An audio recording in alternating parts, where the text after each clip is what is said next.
the United States of America, to the republic for which it stands, one nation, under God, indivisible, with liberty and justice for all. I would like to advise those present that the notice of this regular meeting of the Housing Authority of the City of Hoboken has been provided to the public in accordance with provisions of the Open Public Meetings Act. Notice of this meeting Thursday, November 10, 2022 was given by publication of the annual meeting notice of the authority with amendments as necessary. Was sent to the Jersey Journal and Star Ledger on Tuesday, November 1st, 2022, was sent to the City Clerk of Hoboken on Tuesday, November 1st, 2022, with a copy of the agenda to be posted on bulletin board in City Hall, Hoboken Library, and Hoboken Police Department, and posted on the Authority website on Tuesday, November 1st, 2022. I direct the minutes of this meeting to state that I have announced that adequate notice of this meeting has been given as required by the Open Public Meetings Act. Before we start our public portion, I would just like to say a statement. Recently, I have become aware of statements made by individual commissioners of the authority which the public could perceive as being made on behalf of the entire authority. As a commissioner, and even as the chair of the Board of Commissioners, we must keep in mind that individual statements made are done only personally. Action of the authority requires the entire Board of Commissioners to do so at a public meeting. The authority cannot be liable for inappropriate statements made by an individual commissioner. An individual commissioner is free to speak as he or she sees fit within the lines of propriety and the law. However, an individual commissioner should take care to make clear that any individual statement is not made in a manner which implies that it was made on behalf of the authority or based upon board sanction. When making any written statement, a commissioner should be careful to include such a disclaimer if the statement refers to status of the person making the statement as a commissioner of the authority. So I just wanted to announce that if anyone has any questions, concerns. If not, we can move on to the public portion. Roll call. Sure. Roll call, Director. Anthony Forbes. Andrew Impastato. Here. Aaron Lewitt. Here. Barbara Reyes. Here. Michael Russo. Present. James Sanford. Present. Erica Seitzman. Present.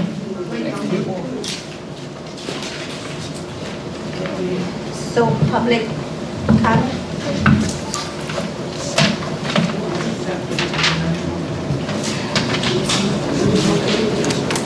Kevin Grooms?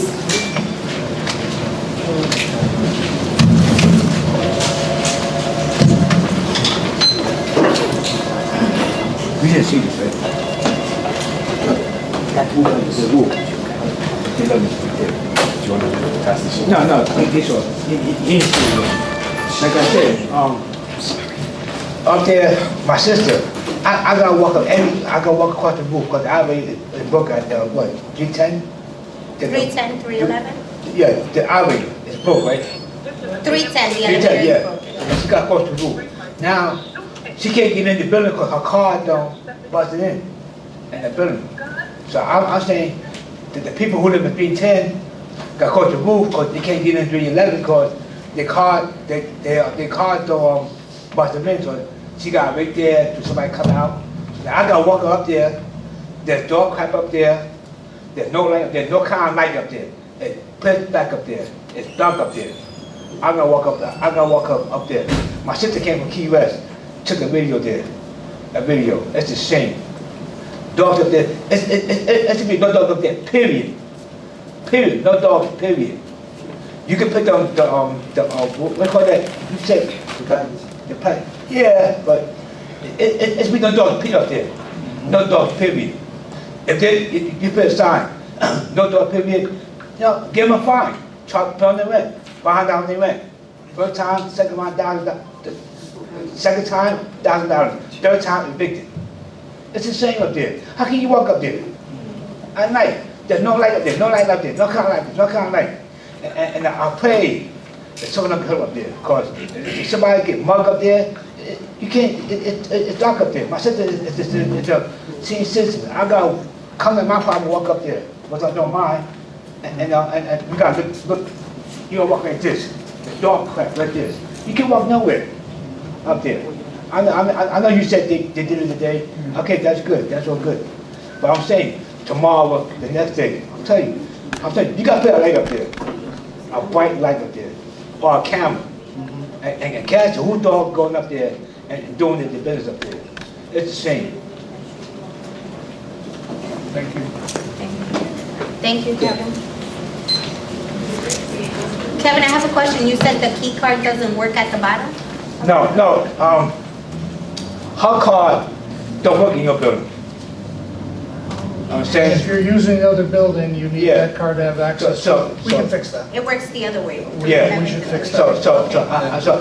I'm saying maybe her card could work in 311 building, so because we gotta wait downstairs till somebody come out, then go up there. So that's what I'm saying. Thank you, Kevin. Thank you. Thank you. I'd just like the record to reflect that Commissioner Forbes is online.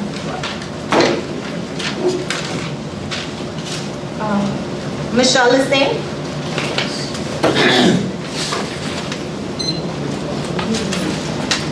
Good evening, Michelle was saying 320 Harrison, apartment 1A. The reason for me being here tonight is it's an ongoing issue with a tenant that lives in apartment 2A. First it started with the AC, then it started with the washing machine, then it was, before the washing machine, let me correct myself, before the washing machine, it was the stomping on the ceiling from 6:30 in the morning to all day to at night, because the kids were out of school because of COVID and stuff, and I understand that. But all day from 6 in the morning till late at night, I had to deal with this, I had to leave my house. Then it got confrontational last June. Okay, I filed a police report. I had 7 cases in court against this individual. She turned down, they offered her apartment, she turned it down. I asked them, if she turned down another apartment, what's the step next? They said, grounds for eviction. Okay, she was offered another apartment last month. She was getting the keys. Now all of a sudden she's not moving. Now last week it was an incident that happened that this is the icing on the cake for me. Last week my son, who was a correctional officer, plus a cop as well, and standing every day, which he does since he's on day shift, stands outside my building with me, talks to me, bring the kids there with me. This incident, my daughter was standing, she's here tonight, standing, and my son. He's standing sideways drinking coconut water. Didn't even see the guy come up. I didn't even see him either, which the person in apartment 2A said is her husband. Okay, he hit my son with the bike. He goes in, he rings the bell. Her mother comes downstairs to open the door for him. He said in Spanish, which is the B.A. nigger, was standing in the middle of the step. I couldn't get through, so I had to bump him. So my son said to him, who you calling B.A. nigger? He said, I told you, man, Dad, my nigga, I was drinking water. All you had to do was say, excuse me, you didn't have to bump. I didn't see you. Okay, it caused a whole confrontation. He said to my son, just because you have a gun, that don't mean you scare me, because I have guns. Now, I have called Mr. Recco. well, first the cops called. I called Mr. Recco. Then I reached out to Barbara because I said, this is getting really out of hand. Now, this girl, I went on people's court with this girl. I found out she paid $50 rent. She paid $50 rent, and she causes all of this freaking havoc, and she's able to get away with having a car. And her husband, which she said is her husband, the housing knows because he's on the lease. Her husband has a truck. Now, how is it that these people are causing so much havoc and they're getting away with murder, and here it is, every time when I go make a complaint, nothing's being done because it's like I'm the bad guy because of a guy my kid's dad that I dated years ago, that I left him 31 years ago, and this man's name is still coming up in the conversation. Oh, I'm mad at her, I'm taking out on her because of him. I don't give 2 hoots about him. This is the police report. Officer DJ brought it to me tonight. This is getting out of hand. This is a report, but I'm filing charges. authorities, because now you're saying gun. Now, how far does it, what's going to happen? Is me or my kids going to want to dead in that building before housing authority do something? What is going to be done? I want to know tonight because I'm tired. I'm at my end ropes with this mess. I'm tired of talking. Now and you can't blame me for being upset, because how in the hell would any of y'all deal with this? How would y'all deal with this? 2 years, COVID and everything. This girl had a washing machine. She got busted. I brought recordings. I brought recordings of stomping. I have had called police. One time I called the HUD lady. The HUD lady heard them. The HUD lady heard them. What more needs to be done? And she's still getting away with murder and paying $50 rent. Somebody got to explain this to me. $50 rent, and she could do all the hell she want to do, but here it is, there's people struggling to pay their rent, $50 rent, and it could cause all this havoc in a Hoboken Housing Authority. Somebody got to give me some answers on this. I'm sorry. Somebody, I need some answers on this. I really need some answers, because I want to know how the hell this happened. I don't pay my doggone rent, and what the hell, I'm out the door. This heifer don't pay $50 and he's causing all this havoc on me and my children's life. There are one kid here now tonight. Come here, Bria. One kid here tonight. She's tight. Headphones 24/7 because they're stomping. Nobody should be stomping from 6 o'clock in the morning to all day. They go to school now. I'm in the house. I gotta leave my damn house. What kind of mess is this? This is not no quality of life living. Bad enough outside is a mess. Why I gotta live like this? My bathroom's let's not talk about my bathroom. Everything is cracking. I have to wait till she moves. She hasn't moved yet, and my bathroom's worse. Now you want to fix it? Don't fix it now, because I'm suing. I'm getting a lawyer, and I'm suing because I have all my proof. All my proof. Like when I came here before, and I said to him that he didn't even know nothing that was going on.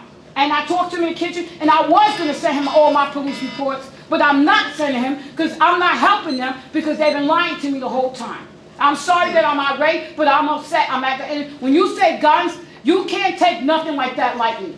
No, nothing. Thank you. Thank you.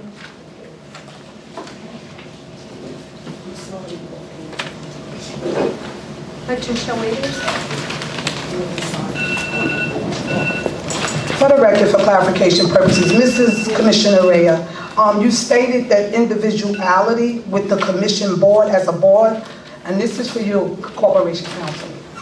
Are you speaking when you said individually for each individual person? And I hope you hear me, Mr. Russo, because when I come to this meeting and you look under the Open Sunshine Meeting laws, you talk to the board as its entirety. We give you the respect as the commissioner, recognize you as the commissioner, but this board is a board in its entirety. Am I right? That's correct. According to this, wait a minute, excuse me, I want it on the record, sir. According to what she just stated, okay, and I'm being nice. Why you always get defensive when I come up here? I just want, Patricia, okay, so what she said was good. I'm glad I recorded it, Barbara. I want to know what you're saying when you say each individual, like saying what she say don't affect you, don't affect him, because it gets ugly. Sure. Go ahead. So everyone here has the right to say what they want to say as an individual. But if you're representing yourself as a Housing Authority Commissioner, you should have a disclaimer saying that this does not reflect the entire board. Perfect, thank you. Clarification, your opinion. You good, great. Thank you. No, that's good, Barbara, that's all I wanted to know. Yeah, and I don't want to engage in too much of a back and forth, Madam Chair, and I'm happy to talk to you about this, Ms. Waiters, but you're correct in that when action is taken by the board, it's taken by the board in its entirety. Okay, thank you. Thank you so much. Okay, with that being said, Mr. Russo, you made a statement at the last meeting, if I have any facts and proof, go to the police department. This is no disrespect to my police department. You know I love Director Ferranti, I love Stick, I love all you guys. But when it comes to professionalism, and like I'm seeing these people come up here for the last umpteen years telling you about quality of life issues, we've seen murders, we've seen people lose our kids and everything. It's so dishonest because the politics that's played in this town is what put you in these chairs. And we went over this, Mike, and you didn't take me serious, and I want to thank the commissioner. You know how serious I was. I was lost in Trenton when I texted you that day looking for HUD. Okay, because I left North HUD and went to take this serious. I want to be taken very serious for one reason. The quality of life is getting worse. I made several meetings to meet, and up until today I called Frank. So instead of working with me, you guys retaliate against me. That's the worst thing you can do when it comes down to Pat Waiters. And yesterday's election gonna show y'all that. If you're not coming to me right, I'm coming to you with respect. I'm coming to you with facts. The problem is y'all don't got nothing on Pat Waiters. Years ago, y'all used to say, you don't live in housing authority. I don't have to live in housing authority. What happened in housing authority affect the city of Hoboken, and this municipality is in entirety. These people still sleeping with mold in their house, Mr. Greco. Y'all selling them a dream. If you were sincere, you would have gave each and every one of them a voucher. Don't tell me you can't do it. You got enough evidence with them bodies. These poor people walk out their house, don't know if they're going to get shot or not. The apartment is horrible, but y'all so greedy and your pockets is being padded and they're in the same living condition. Patricia. It's not right. Patricia. Let me finish, okay, please. No, I'll give you your time back. Okay. But please address me. And I'm sorry, not Ms. be Reyes. Again, this is disrespectful. for you, Ms. Reyes, but listen. And the board, in its entirety, you and the board, because this is your second term. You've been a commissioner before, and you heard all of these stories. It don't want to come back and haunt you to make it seem like you taking a known disregard. Barbara, you live here. You experienced it. So you understand our frustration when we come to this microphone. Don't let them play politics with you, sweetheart. You're very intelligent. I was shocked when I read your email. And you see, I get that too, because they want me to be dumb. I'm not dumb. I'm black, I struggle, I lived in this skin. If you don't know who I am, especially you, miss, you can share your experience with me. Pull me aside and talk to me. Don't ever treat me like I'm illiterate and I'm dumb. I'm coming for a reason. These people need your help. They are hurting. Now, I'm letting you know this tonight again. And Mr. Imposado, please, you wasn't here, but I want y'all to reach out to me. Take me serious. I want to file a formal complaint. Yes, I'm upset. Yes, don't say it's a conflict of interest because I'll exclude myself. My daughter set up, and remind me of the 70s, into the wee hours of the morning and became number 8 on the waiting list, my son number 9 and me number 11. And I know it was retaliation, y'all overlooked me. James Latson, definitely qualified, good candidate, everything. And you told me, well, go see my lawyer, like Frank was going to chase me away. I want this on the record because it's all wrong, it's in violation of our civil rights, and it's illegal. We need some commissioners on this housing authority, not millionaires, that go to a nice clean building and a nice clean bed and no mold and clean water. They don't got that. I don't care what y'all tell me. I'm not coming to no more meetings. I want to file a formal complaint. I got 163 North from North complaint forms I'm going to give to you, Ms. Chair. 163. I'm wrapping it up saying this. My number the same. My email the same. This week here, one more day in the week, get in touch with Pat Waiters. Holiday or not, I'm serious when I called your office today. I want to file a formal complaint, and I'm asking that all of you guys step down. With no disrespect, be the bigger man and step down, because you didn't do nothing for none of them, with the exception of you and Andrew. Thank you. And you too, Mike, call me.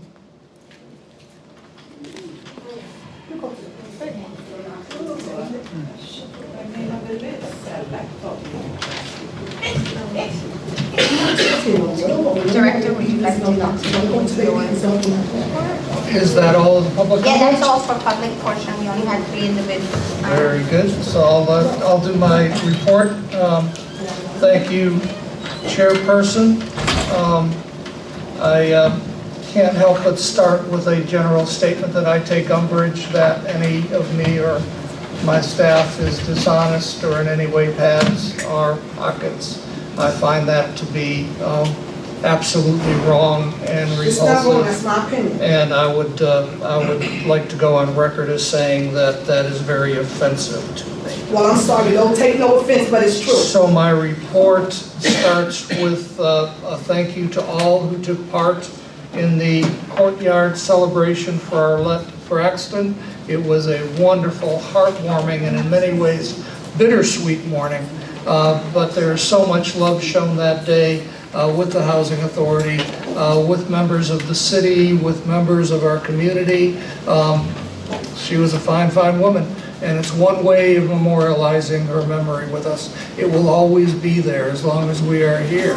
It's another way of saying we really appreciate you, Arlette. So thank you all for being a part of that. We will be having a ceremony as soon as the sign comes in for Kiowa on renaming the horseshoe on Kiowa's Way. Supply issues, but we're getting the signs. We hope that by this time, before next month, we can have that ceremony. Security issues. We've had 2 security committee meetings this past month, and I think we've made some real progress. We're moving. We're trying our best to address our issues. So Chairman of the Security Committee, you want to say a few things about Yeah, what I we've think done? they're definitely progress. When we have these meetings, we're doing a lot of work behind the scenes to try to get some new policies in place, talking about what works in different organizations and housing authorities around the country as it relates to a curfew and a night policy. Everything we do, we're trying to figure out how to keep our residents safe. And working with the Hoboken Police has been a great partner, trying to deal with things, maybe some of their inefficiencies, with complaints of officers just standing around, not walking the campus. We want you to know we're on top of that. We're trying to make sure that we put their feet to the fire and hold them accountable if they're not doing everything they should be doing, but they're working hard. They're open to change. We had a discussion in a meeting with the chief at our last security meeting, who, we were very aggressive, at least I was, about making sure that they're patrolling the entire campus and they're not just standing around. He assured us that that's the case. There's a new directive straight from him that he has communicated to all of his officers to get them more engaged with the residents, get them more visible around the campus, not just in one area, let's say on 4th and Jackson or 3rd and Jackson, where they tend to stand or post up. I think it's good for the community to see their faces, to talk to them. They're not monsters. They're trying to protect our residents, and they do a good job of that. So we're working with them to try to put new policies in place that will try to limit the activity at certain parts of the night. We're not doing this so that people don't have a good time and don't mingle and gather socially. We're just trying to do it so that there's no parties at 3, 4 in the morning. Maybe people are coming back from work. People are trying to go to work early in the morning, 7, 8 a.m. Kids are trying to go to school. We're trying to not have mingling in the hallways and in the areas right in front of the buildings. Trying to make sure that those areas are safe and sound, so that everyone feels safe. So that's really what we've discussed, and we've had great meetings with our committee. We're trying to put a lot of obviously what happened was the worst thing that could happen, and I think it alarmed everybody to the point where we've got everyone's attention, and we need to have more attention. There should always be a sense of security for our residents at all times. And I know I'm going around in a circle saying that, but we're trying to do what we can to put some of these policies in place. And I think we're on the right track with some of the stuff we're introducing tonight. Thank you. So one of the fruits of that is a nighttime activity policy that we'll be introducing through the board tonight. We did meet with a group of service providers this past month, and if you'll remember, once a year we put out an RFP, request for proposals, for service providers to come and provide services for all of our residents. So if you are part of a nonprofit, if you are part of a group, if you are a group of people that want to do a service, please take a look at that request for proposals and bring it to us. As you know, it's difficult scheduling those for the year. Some people want to use community rooms, some people want to use the field, some people want to use other of our facilities, and we need scheduling for that. So if you know groups that want to bring services for our families, for our elderly, for our disabled, please pay attention. That RFP is going to be going out probably in the next 2 weeks. So pay attention to that. That's our big one for the year. We are going to be having some meetings before it's due with our service providers, so please make sure that comes back to us. That's really a key part of that for the year for us. We do expect to be meeting with our service providers on a regular basis this year, but that's the start and one of the key things that our services revolve around. That again is going to have some mini grants involved for our service providers. We've done about 2,000, 2,500 apiece in past years, and I think we can do that again this year, so please pass the word. I have a question for you. Yes. Yes, Commissioner. What type of services are you looking for to bring in? Well, What type of programs? Sure. The services we've had in the past, for example, are Shihan Rodriguez's karate program. We've had the library come in doing services for our families. We've had elderly service groups come in to our elderly and disabled facilities to provide exercise classes. We're hoping that we get more and more of that. Any type of service that could help our families, any type of service that might come in and do a positive family counseling, building, anyone that has any ideas on that, we welcome to come in and help use our, and we can help them by offering the use of our facilities.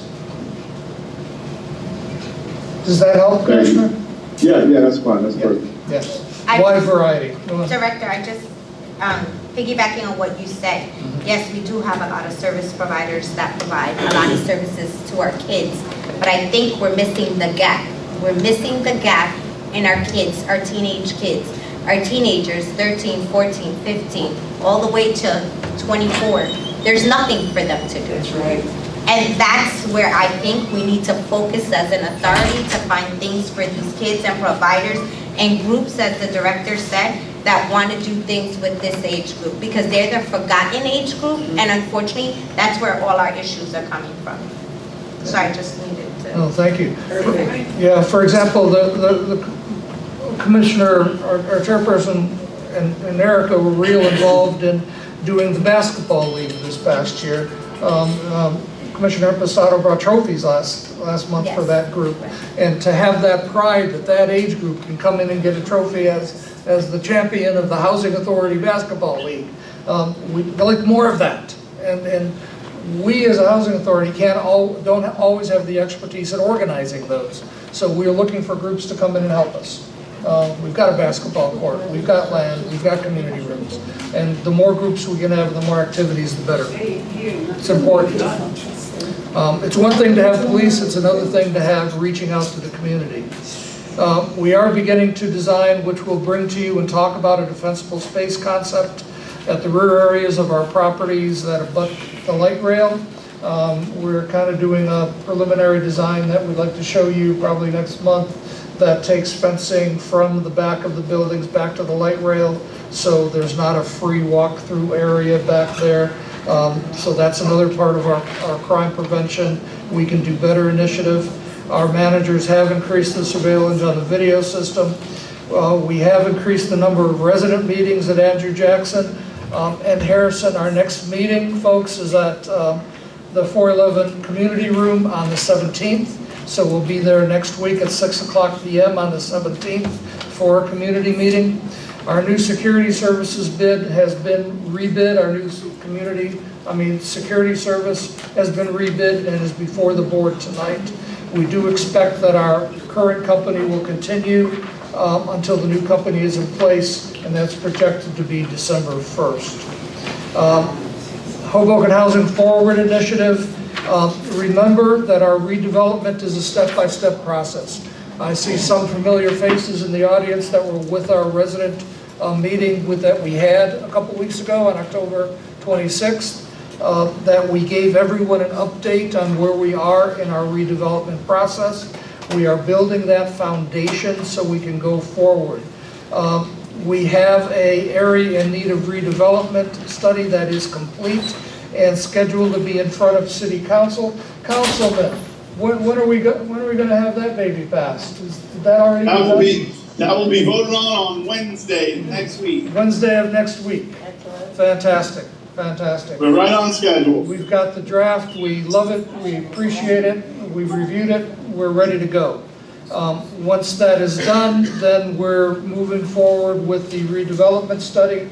I have been in touch with the planning department at the city on refining some issues and getting some input on the redevelopment RFP, so we can't wait to get that moving once the area in need of redevelopment study is done. At the last boarding meeting, you approved a contract with the firm to perform our obsolescence study, which is another building block in the foundation. We are meeting very soon with that company to get them up and moving. We are in collaboration with our enterprise partners, arranging a meeting with HMFA to discuss future allocation of tax credits.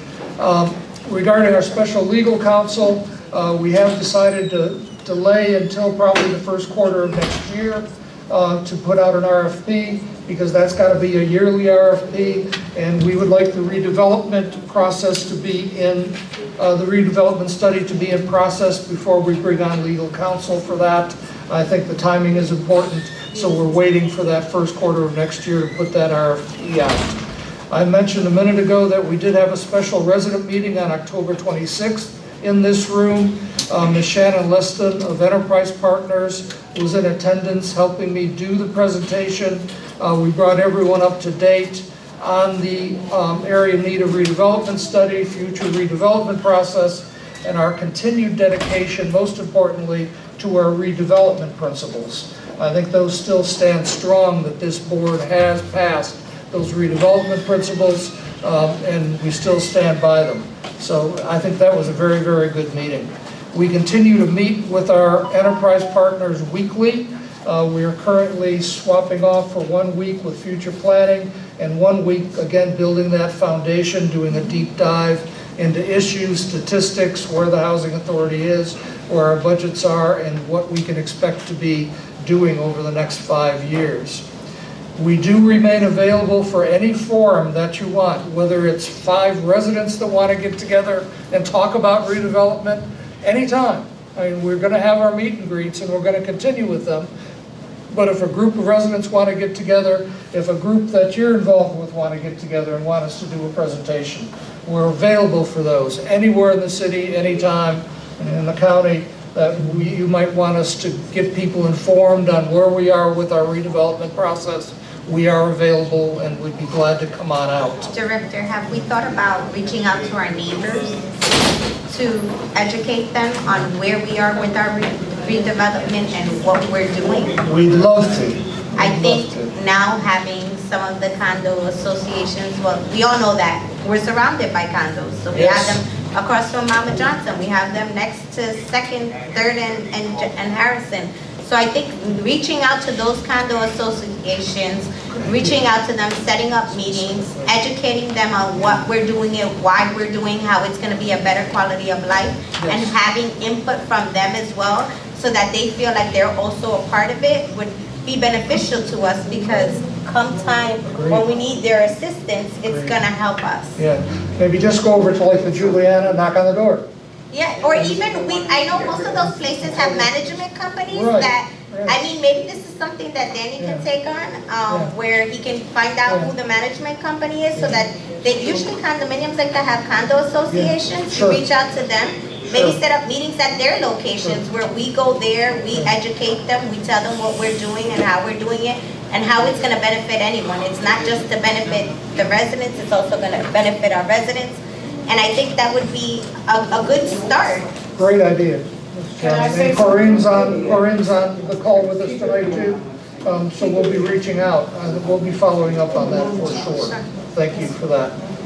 On policy and outreach, again, I'd like to say anyone that wants to meet with me personally, please schedule an appointment through your manager's office.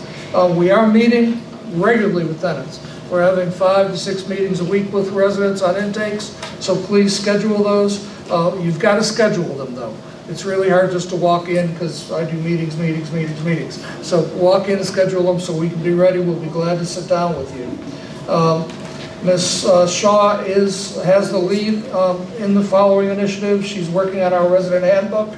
We expect to have that out, we hope, at the first quarter of the next year. And our next edition of our newsletter will be published in December. So if anyone's got anything specific they would like to see in the newsletter, please get it over to us. We'll be glad to include any good idea that you might have. If you got somebody you want to highlight or something you want to highlight, we'll be glad to put it in the newsletter. We have been talking about our changes to our ACOP on the drug abuse and other criminal activity policy. That is in HUD. I reminded them 2 weeks ago that it was there and we would like their feedback. I think by the time we have our next meeting, their deadline to review will be well past, and I'm going to recommend that we move forward with it at our next meeting, even if they haven't commented. because legally they'll be past their deadline. By the way, I think it's already past their deadline, but I did talk to them and they said, can you hang on for a couple of weeks and let us see it? So we're working with them on that. COVID-19 issues, our staff, our offices are open for walk-in business. So our central office door is open, our office doors are open. I'm getting folks come up to central office door and they think it's locked. I'm like, it's not locked anymore, come on in. So come on and see us. The renovation work has begun at Fox Hill, and I would like to thank Aaron for your participation. Aaron's always completely valuable in that, in giving us suggestions on how to upgrade what we're installing there. The lighting is already brightening up our hallways there. And next we're moving over to cabinets, we're moving over to sinks, we're moving over to toilets, faucets, those types of things next at Fox Hill. We do also have a resolution in front of you tonight to approve paving work at Fox Hill Gardens. So we can talk about that when we come up. It'll be the front circle at Fox Hill Gardens, as well as a place in the parking lot that's experiencing ponding. And we do have a project going on there, thank Danny over there, on painting the trash and recycle rooms on each floor. Our Housing for Hoboken group is meeting again on November 16th at 7 p.m. Special projects, we're closing out our boiler work at Adams. Very, very final punch list. Emergency generator work, just to remind everyone, we don't think we're going to be able to have that emergency generator installed before spring because of supply chain problems. It's not the contractor's fault. The last of our new compactors have been installed. We are working on developing specifications for 4 new boilers through CDBG funds. We are currently administering our 2020 CDBG funds, and the only thing left is that generator I mentioned earlier. So that's not going to be finished until spring.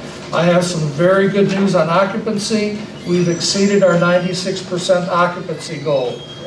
Yay, our last couple of months we've been at 95.5. We've exceeded our 96%, which is where we want to go or above. There we go. So we're really, really excited about that. We've had a lot of new move-ins. Attachment 1 is our monthly vacancy report. In October, we had 10 total move-ins and 2 move-outs. We performed 1 transfer, and we have 5 units ready to be leased as of November 1st. And How many of those have been on the waiting list? I would like to give kudos to our excellent work by both management and maintenance in meeting our goals. We are looking to achieve a 95% or better score in our PIC system. To reach that, we've contracted with our third-party expert. Many of you might have heard Nan McKay's name in the past. They're a national firm.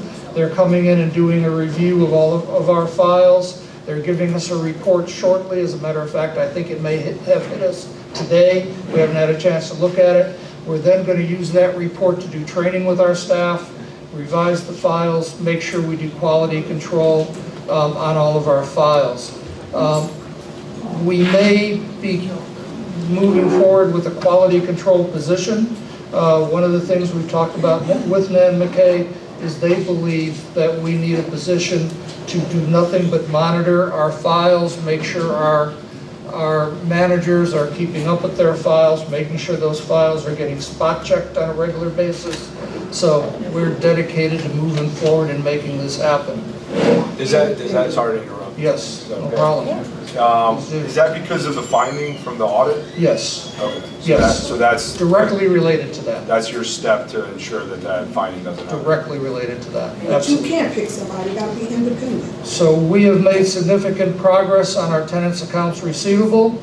Our residents that did owe us a balance have gotten letters explaining their balances. We've had them in. Many residents have come in and already paid up those balances. Many have come in and actually made repayment agreements with us. And Frank, if you want to brag a little bit about where you are quickly, I would appreciate that, because I think you've come a long way. As you pull your paper out, I just want to note that we will work with you, residents. As you come in, if you have a balance with us, we will work with you. We will sit down and work out a repayment plan. Many, many people thought that during the pandemic they didn't have to pay rent. Well, they did. Unfortunately, that was misinformation. It was misinformation. Do we have a report? What if it really didn't work? Do we have a report on that? So, you don't have a detailed report tonight, but Frank's going to give you a verbal. We are developing a detailed report for next month, Frank, but tonight we can tell you a few things. I really want to start by the managers and the tenants. They came together in a way this month that gives you goosebumps. 50 families entered into repayments, not for a small sum, for $275,000. So that's a big chunk in our first effort. Besides that, $80,000 in cash. So $275,000 in repayments, $80,000 in cash, and right now, those $275,000 worth of repayment contracts are going to bring in a steady flow of about $12,000 to $15,000 a month in repayments for the length of the time that those repayments are open. That's going to continue to grow as we get more, like with any effort, right? You have the people who, when you send something out, they'll come right out. Then you have the people in the middle, and then at the end, so we sent our first letter in a few days. The second letter will go out. Then in December, the middle of December, the final notice, which is a certified notice, goes out. It's at the end of that, which that certified final notice will hopefully, and we are going to try to encourage as many people, because when we first did this, I didn't know what we were going to get back from the residents. I knew that there was going to be a lot of pain that was going to come from this, but what we've gotten is a lot of tearful, thankful, people that know that they're going to feel, they don't feel now they're behind. Those 50 families that owed that $275,000, now they go to sleep tonight with a zero balance. What they have is a repayment that they have to do good on, right? So in that last month, whoever, we can finally get everybody to come in. Whoever doesn't make it with either payments or repayments, unfortunately, that is the list that we'll have in mid-January, which is going to be the people that we're going to go to court with. So our first step is we're meeting, our managers are meeting with Matt this coming week. We're going to review what we have. What I'm going to have for you as of next month, you're going to see the totals by AMP, by what's adding, what the repayments are going to be, what the future income comes. I can't even begin to tell you, there is no winners in the managers. You all did what you did, and who won were the residents, because all that money that you brought in is not money that we have extra money to work with. It's money that in Emil's books showed as outstanding, that we knew, we were hoping we were going to, now we got it, so we're not in that hole. But that's the money that we need to operate, so kudos to everybody. I think it was phenomenal. Out of the 50 families, what was the percentage of, remember you broke it down into like owed a small amount, medium, and then large? There was a little bit of all. So there was a few 26,000, there was a few 12,000, there was a few thousand, there was a mixed bag. So there was enough of all of those categories in them. And also those numbers that I gave you do not include the effort that Ms. Reyes put together with the county, because those people were interviewed and they presented paperwork that is probably going to be paid up in the next month or two. So those amounts that I gave you are only in the family, not including senior. So when we add that all together, when we sat here last month and we talked about that big dollar amount and the amount of families, it seemed unsurmountable. It seemed like really, why would we even attempt it? And after this first month, it shows why we need to go after it. It's not going to be perfect. It might not be tomorrow, but we are getting a good response from the guys. Can we keep the side conversation outside, please? So that's going to be a full report next month. Yes. Cool. Yeah. So residents will have 2 more letters going out. We'll have a letter going out very soon as a follow-up letter, and then a final letter in December to come on in and see us, and then we'll finalize things in January. So if you get those letters, please come in and talk to your managers, and we'll sit down and work it out. Just to piggyback on what Frank said, I know we did all the senior buildings. We are trying to get them to come back to do the family buildings. But in the meantime, Hope's offices, 532 Jackson and 301 Garden, are completing these applications. So you don't have to wait till the county comes down for you to go and complete if you owe money. You can actually go see any of our advocates. They're there from 9 to 5. With your paperwork, and you can start the application. We don't guarantee that you will be approved. We submit the information. We don't make the decision, but we help you through the process, and we follow up for you if there's any issues. So please, managers, let your staff, your residents know that although they haven't come to the family buildings, our staff is still available to help them with this. And if I can add one thing, Madam Chair, the fact that any family has entered a repayment agreement does not affect their ability to seek help from the county. So if you've already entered a repayment agreement, that doesn't mean you're ineligible. I encourage those folks to go in just the same as anyone else, just to make sure that's clear, that a repayment agreement doesn't lock you out of potentially receiving assistance. It probably would help, actually, because then they see exactly how much is owed, that the authority agrees, and that you're working towards resolving it. And they could also come back and say, we can't pay the entire amount, we can pay a portion, and then maybe the rest of the portion could be part of the repayment plan. But these are things that we come across where they may not pay your entire amount because what you're asking for doesn't cover that period. So then you would have to enter into the repayment plan for the other. And I did want to add one more thing to your point. I think it's important that everybody enters into a repayment agreement because sometimes it could take a couple of months. So I don't want somebody that's waiting for that check and then all of a sudden they didn't get approved and now the window for the repayment's closed. So enter into your repayment while the window's open. If the money comes from the state, that just gets applied to your repayment and then you're ahead of your payment. So I encourage everybody to, before the deadline. And thanks, Frank, for letting us know that, because I will go back to my staff and let them know anyone who's coming in for assistance with the rental assistance to make sure that they have a repayment plan in place with their managers. So we'll ask them that of them too. So it'll work both ways. Thank you.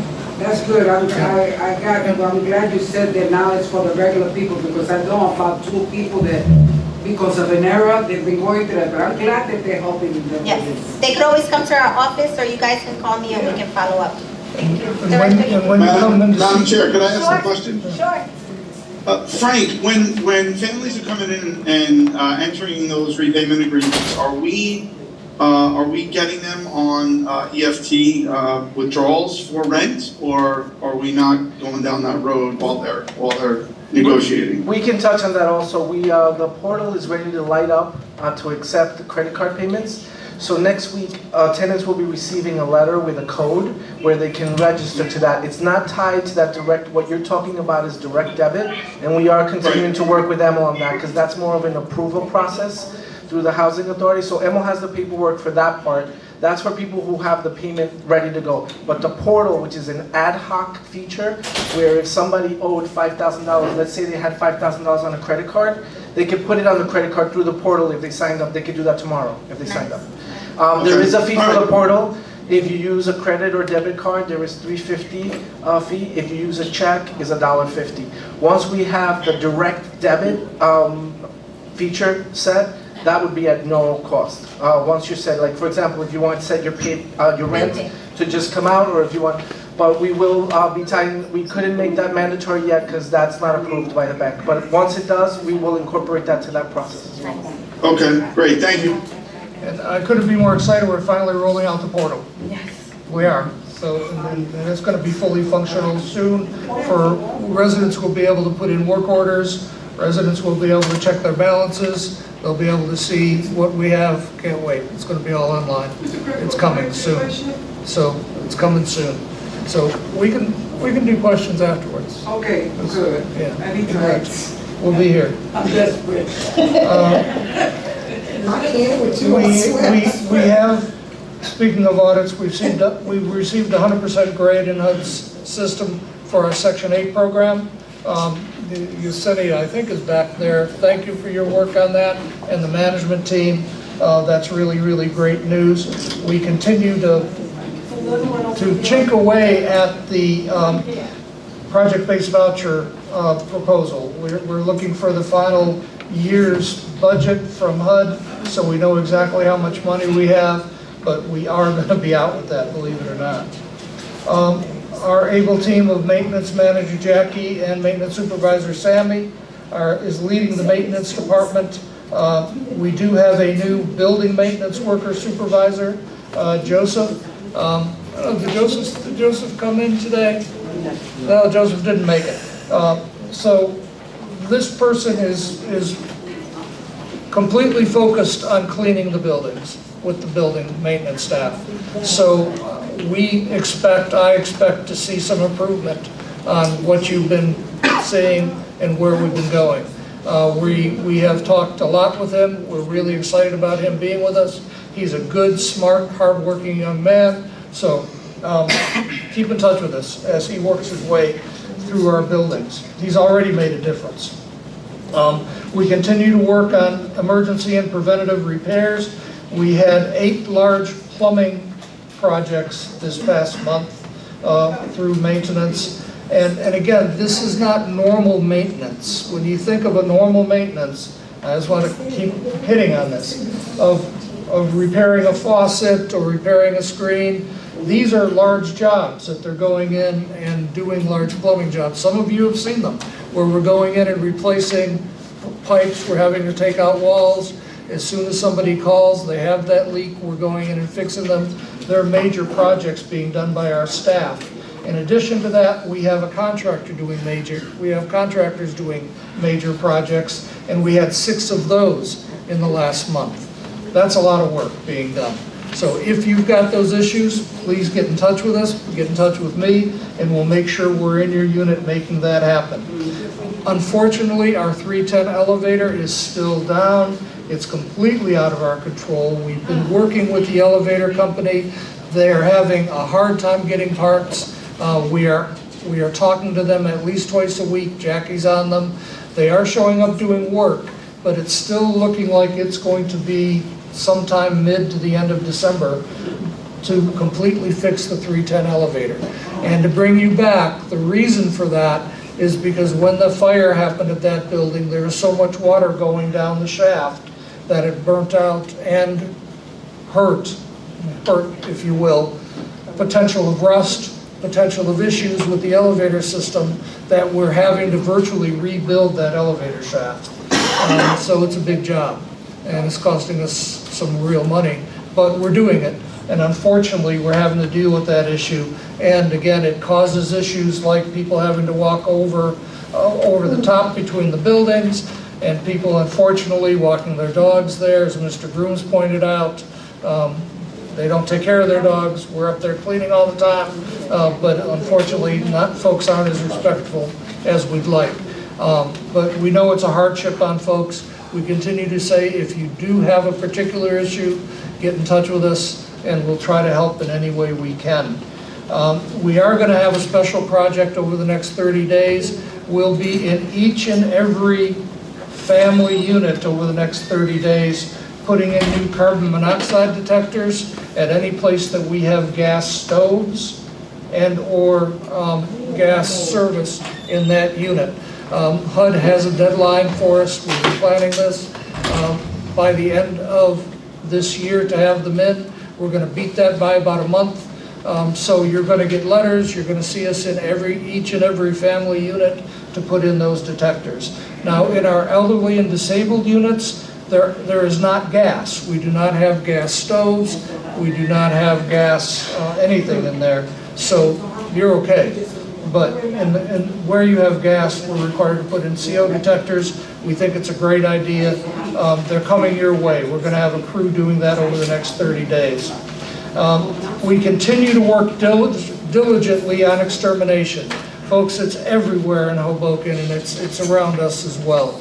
So keep in touch. If you've got rodents in your building, in your unit, we know how to get rid of them, but it is a process we have to work together. We do need to do a thorough inspection of your unit, of all of your unit. We need to see all of it. We need to see within those cluttered closets. We need to see every bedroom. We need to be able to get into every area to see if there are any holes. Once we've got that taken care of and we've got any access points done, we can bring the exterminator in. Once that unit is cleaned, once the food sources are taken away, we bring the exterminator in. It often takes 3 or 4 times to get rid of any rodent infestation. You catch 5 the first week, you catch 3 the next week, you catch 1 the next week, and they're finally gone. We've done it many, many times, but it's a working together process, and it's a hard one, particularly... Director, what are we doing about, I know you're saying rodents, but Yes. we have bed bug issues. Right. So what are we doing about And the same with bed bugs. Call us and we're on it. I mean, we not only do the unit, your unit, but we do the units around. Bed bugs are a continuing problem because you can bring them in from anywhere. You can go to the movies, be as clean as possible, you can bring them back home, right? So we have a good bed bug treatment. We treat units consistently. Call us, we'll have the exterminator in there that week. Okay. So When it comes to the small buildings, they don't have not that I've heard of, rodent problem like the rats. We have them outside the building. Can y'all tackle that? Those big old things. We are doing consistent extermination outside the buildings and inside the buildings and the basement and our areas. I mean, it's really difficult. We're filling up holes consistently, and then they're digging holes right next to it. Skunks and the rodents. They're smart. And they're very smart. So we keep at it. In January, we'll be rebidding our laundry room facilities. We're very close to having the Andrew Jackson laundry facility back open. We expect to have it in the next week or so. Poor Jackie's been on them, working hard. So thank you for that. We're almost there.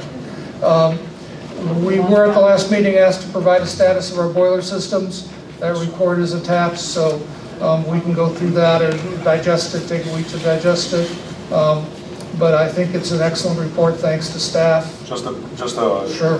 comment on that. It Sure. looks like it's one online boiler at each building and one offline. That's often the case. Are any buildings have a backup on, ready to go, or no? I don't know through the report that if we had any that have a I didn't backup. see any. What we do have at our locations is a hookup for an emergency External? boiler to come in. So if any time during the winter a boiler should go down, we can bring in that emergency boiler immediately and hook it up. So that's our plan right now. What's the life expectancy of these things? 'Cause it looks like it's like 1994. Yeah. A lot of it's like the last time we. Yeah, on many of them it's 94, that's Yeah. right. So we've been going through them as fast as we can and replacing them. So you've So got- the ones that are online, it looks like the oldest one is like 18, so we should be good, right? Yeah, well, so far, we should be, right? Let me find that report for you, because I want to point something out to you. On that report, we've got a life expectancy of 10 to 15 years on a boiler under ideal conditions. And if you'll see on each page, you've got a life expectancy under ideal conditions under the report. Oh, yeah. Okay. Right? So you'll see your life expectancy. Now, we push that envelope, all right? I mean, we often push that envelope. And again, that's the type of thing that over the years, on good property management, you're paying attention to this and you're constantly saying, we've got 15, 20 years, this is what we're doing now. We need to go in and start replacing those boilers.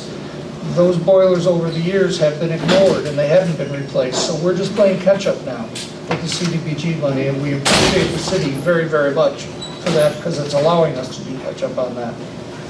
Emil, you there with us? Yes, sir. Emil, on the newest 4 boilers that we're going to be putting in, are any of those duplicate boilers? Can you say that again? Are any of those Duplicate boilers for the secondary Yeah, boilers? those are all the secondaries. So we are in good shape in those 4 buildings. It's primarily Andrew Jackson North, 3 buildings, and then there's one at 320 Marshall Drive. So it's 4 buildings all in the Andrew Jackson, and those are the secondaries. So we finally turned the corner from doing just primary over to secondary boilers as well. We finally turned that corner. And then next year we'll do more. Because we want secondary boilers at each location. Because you don't want to bring in the temporary. We can, but it's expensive.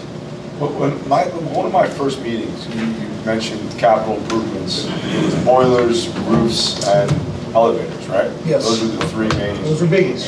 And we've done all three, is that right? We've got the roofs, we've got the elevators, most of them, and we're good on our elevators essentially. 310, right? But that's, the fire department came in and washed it away.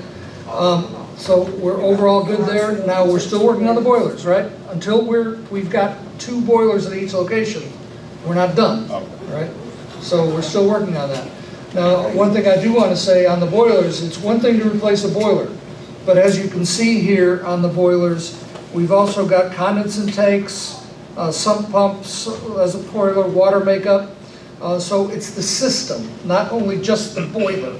And it's great to get new boilers, but if you've also got a condensate tank that's 15 years old, you got to start taking a look at But replacing those. we're saving money because Daily. Because we're not spending money on roofs, leaks, Absolutely. and elevators. So Absolutely. what is that money going toward? Going to our bottom line. We're going to our bottom line. And it allows us to do things like the security guard contract that we've just done and still come close to balancing our budget. It's allowing us to do that money where we're putting aside for our consultants to do the strategic plan. It's allowing us to hire people and keep operating. Okay. Right. All right, so, Director, can I ask yes, a question? please do. In reference to the boiler system, I know that the boilers are on now that it's cold, but like one of the issues that I know I have, and I've heard of other neighbors, the knocking all night from those boiler systems. Yeah. That knocking sound is consistent. Yeah. Consistent. Yeah. I know I lived in 311 Harrison, and I really didn't experience it till maybe the end. But where I am now, this is all night. It's awful. Yes, it is. That's right. And it's loud. Yeah. And what those are steam traps individual to each unit. And we're talking, I think, about 1,000 a piece in each unit. So if you do 1,000 by 800, you're talking $800,000 to replace every steam trap. So what we ask is that anyone that has, and hi Jeannie, anyone that has, Jeannie and I talk about this issue quite often. Anyone that has a particular issue, please contact us if it's just making you crazy out there, because that's another, what I was just addressing, with the boiler's the boiler, but you've got these ancillary systems running through our buildings that are going to take a lot more money over time to address And each sometimes one. it's just one room that does it, because like, Right. for me, it would be my son's room. And Yes. so I hear it from my son's room because we're next to each other, but you know, for him, it's hard for him because to go to sleep, you're Yes. doing that bang, bang all night. So I can see why people get We keep upset. moving in that direction, and as more money comes in, we'll keep addressing it. Okay. So,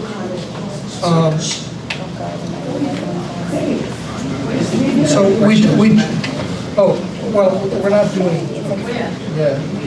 So we have the invoice backup information from the last meeting. So I hope that's satisfactory to you. By the way, I did get them in the wrong order on my report. 6 is 5 and 5 is 6. Sorry about that. But that's the backup, so feel free to take a look at that.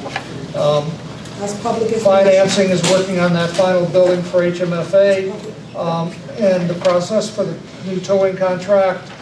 We are working on our final communication with the towing company, and again, we would expect that by next week we'll be ready to start towing some cars that are parked illegally around our housing authority. The finance is also working on contract management. And before we go over to my reviewing resident services, because Daniel couldn't be with us today, I do want to mention that we're going to be inviting all of the commissioners to get an ID card. Andrew suggested, great idea. So we'll get you all ID cards, and you may have to come in and get a little snapshot. We'll do that this month for you. You already have one. We'll make that for you. So on resident services, again, I would like to thank everyone for a great trunk or treat that we had this past month. It was just a ton of fun. For those of you that were there, it was a great event, and a lot of great things happened there. And we had our Halloween dinners at our elderly and disabled buildings. I think it was very nice. We got to do some communing. Some people got to do some dancing as well. So it was a lot of fun. We do have our Amazing Truth Society self-defense workshops coming up this month. We've got our bingos still going on. Thank you for those that are involved in working with that. We've got some various bingos. United Health comes in and helps us out to give prizes on those days. We've got our senior Thanksgiving, senior and disabled Thanksgiving dinners coming up just before Thanksgiving. The holidays are upon us, right? Yes. They're coming soon. Can't wait to celebrate with you. And we're also going to have on the 18th a family Thanksgiving dinner as well, and a Christopher Columbus Thanksgiving dinner. The food pantry continues to come out and help us. I can't give enough kudos to the food pantry. They stick with us, and I think they help a lot of people with us. The library continues to be a great partner with us, and our West Side Women and Familyhood groups, thank you for everything you do out there. We want to continue working with both of you as groups. We've got a Winter Wonderland coming up on December 10th. We've got a planning session coming up on Monday. Anyone that wants to be with us on the planning session, it will be in my office. It's at 7 o'clock on Monday.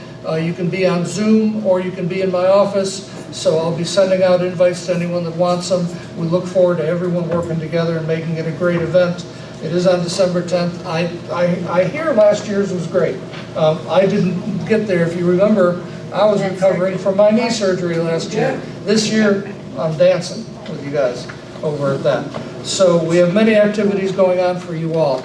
So thank you for being with us, and that concludes my director's report. Thank you. Director, I just want to bring to your attention, the other day I went to go vote, and I heard from a few residents that it's amazing the stuff that is being done for the seniors. But one of the issues is that we're forgetting our seniors in our family buildings. They are not included in these things. And I think it's not fair because we don't do the same thing there.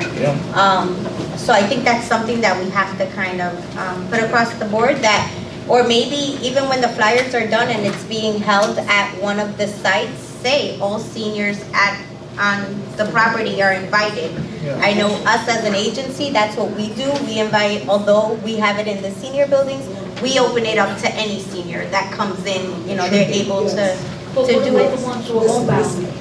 And that's right. I mean, unfortunately, the ones that are homebound are not the ones that are saying that they're being left out. It's those that want to participate but aren't made aware of it until after the event.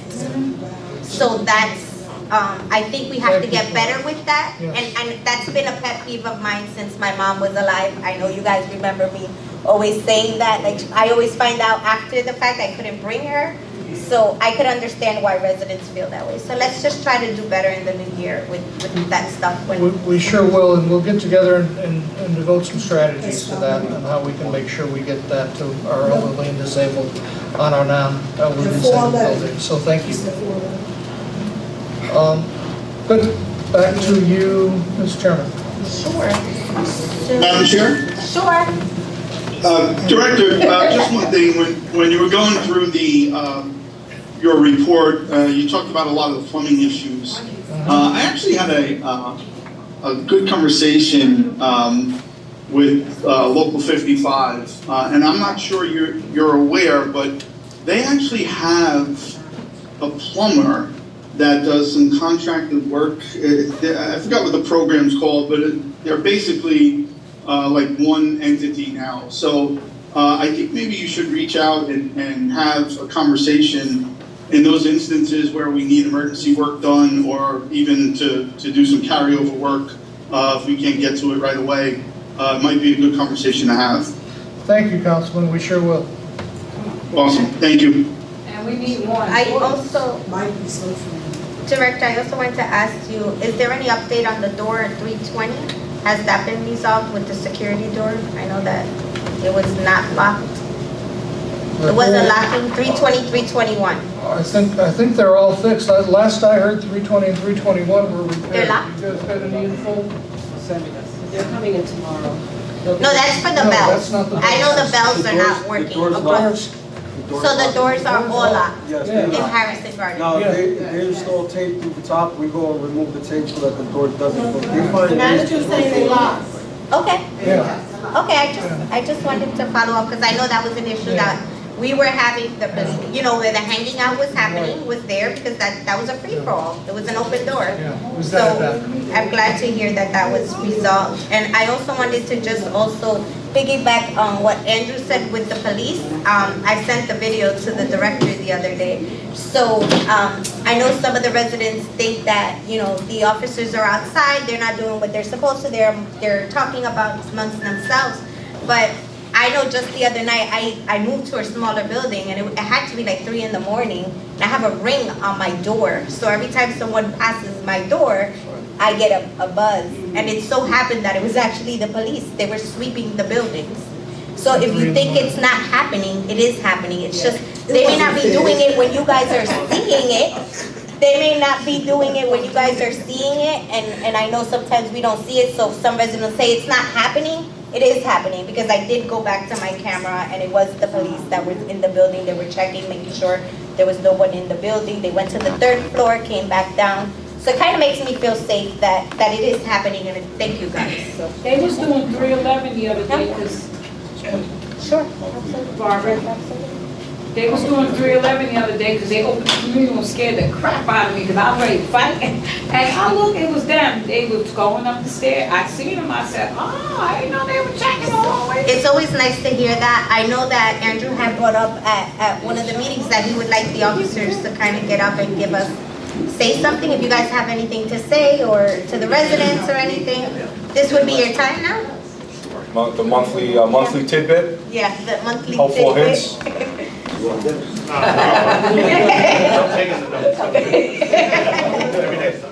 Detective Sergeant Collins. So again, I did this last month at Fox Hill. That's Sergeant Figueroa there, Junior. We are out there. I was involved with the meeting with the chief and with the staff last week, the public safety meeting. So just so you know, I put a lot of thought, both Commissioner Reyes and Pascal brought up about sometimes you'll see some officers just standing either at 3rd and Jackson or by the field or stuff like that, and we want them to get more involved, talking to people and stuff like that. And the chief did put out an email to supervisors saying, listen, let's try to move along and talk and stuff like that. I'm not making excuses for nobody. Every human being is their own person. Every firefighter is their own firefighter. Cop is a cop, ambulance person.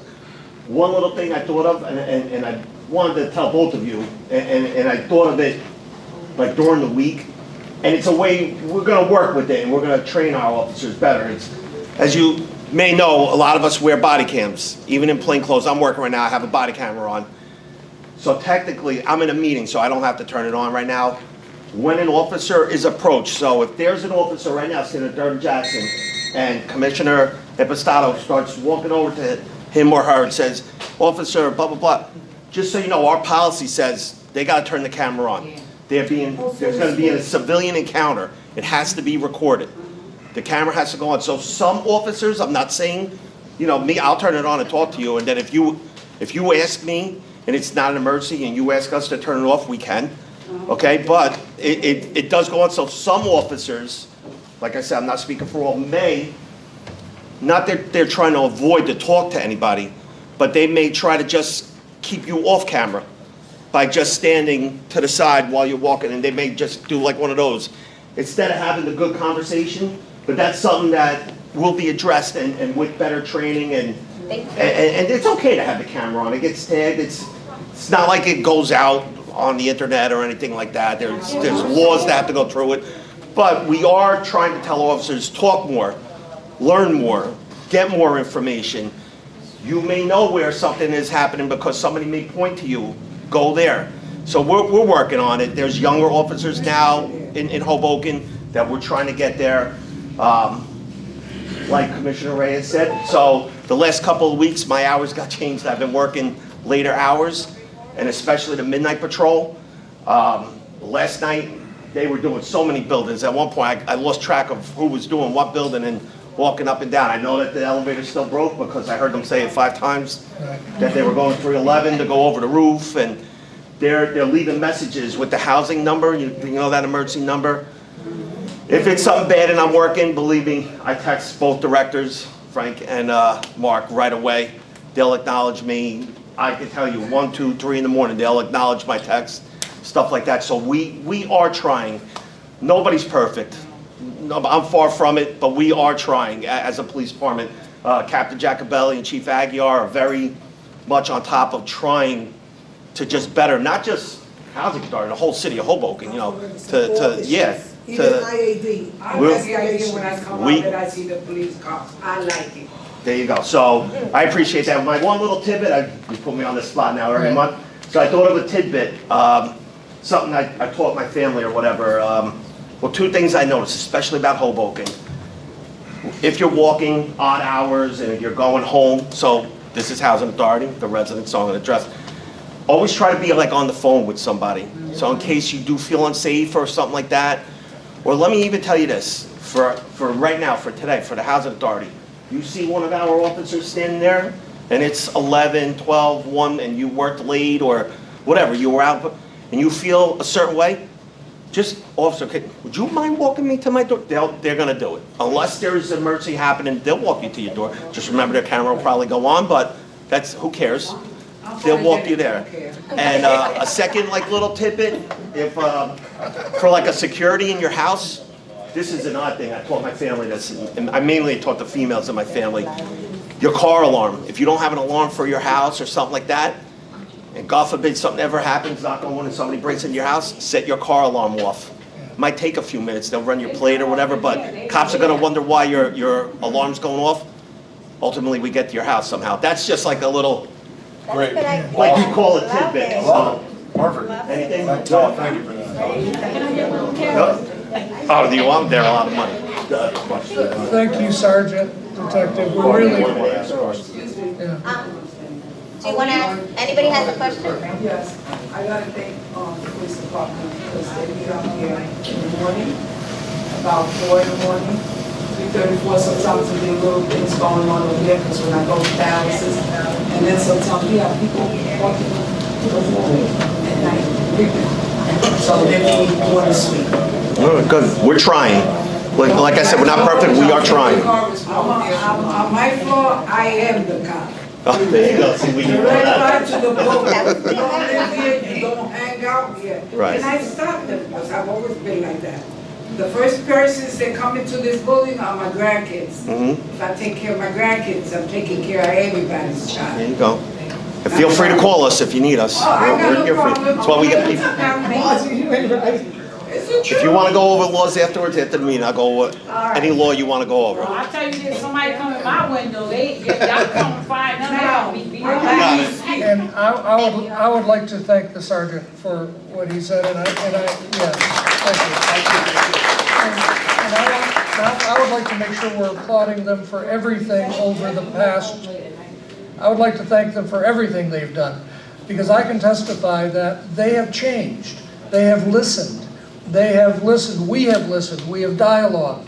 We've said, let's do this better, let's do that, and they're responding. They are learning like we're learning, and that goes from the sergeant all the way up to the chief, because this is a learning process. This is a process that we're communicating constantly, and I just want to say, from my seat, I appreciate you, and I appreciate what we are doing. His team, our team, we're one team, and the only way we're going to solve issues is to be one team, right?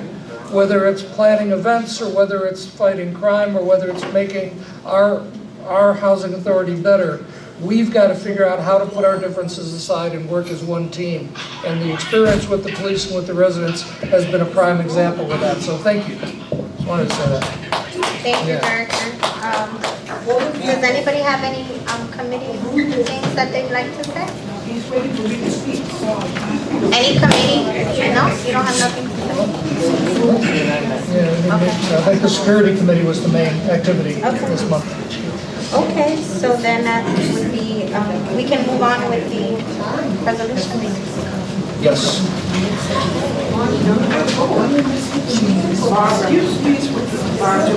She wanted to speak, just go. I'm sorry, it's just that public portion is closed. I'm so sorry. If I open it to one, I have to open it to everyone. Yeah, he meant after the meeting. You guys can have a conversation with him.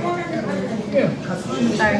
Chairman, respectfully, I'd like to address the board. I did come in late, and I do have some urgent business to discuss in front of the board, so I'd like you to open up public portion, because I really would like to speak on something that is extremely important and urgent.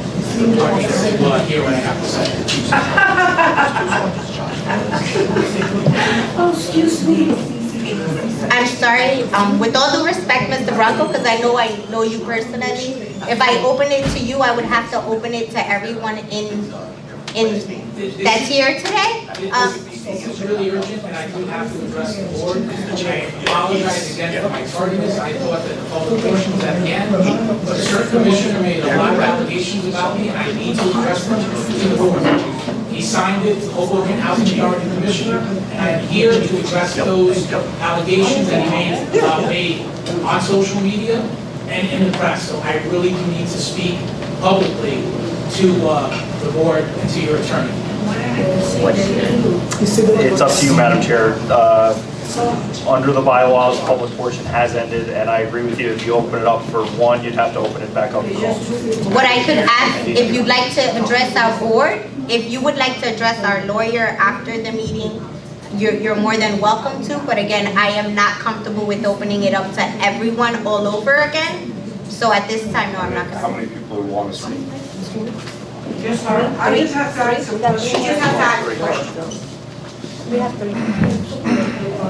Somebody else, come on. I mean, and I don't want to discourage anyone from speaking. It also would establish the precedent in the future that you would be opening public But it's up to the chair to suspend the agenda. Somebody would say, well, you opened it last month, why didn't you open it this month? I didn't come here and So, try to it's up to talk you. my name. It's the public. I just don't want it to become where every meeting I have to reopen the public portion. The meeting starts at 7. We all know what time it starts. And if you have urgent matters that you'd like to speak about, then you should be here by 7. My apologies to all, but at this time I will not open public portion. Can we continue with the board? Thank you. Resolution number 2022-1101, resolution of the Housing Authority of the City of Hoboken to approve the meeting minutes for October 13, 2022, regular board meeting. Motion. Second. Oh, you're fast. Roll call, Director. Questions, concerns? Anthony Forbes, Yes. Andrew Impastato. Yes. Aaron Lewitt, Yes. Barbara Reyes. Yes. Michael Russo, Yes. James Sanford, No. Erica Seitzman. Yes.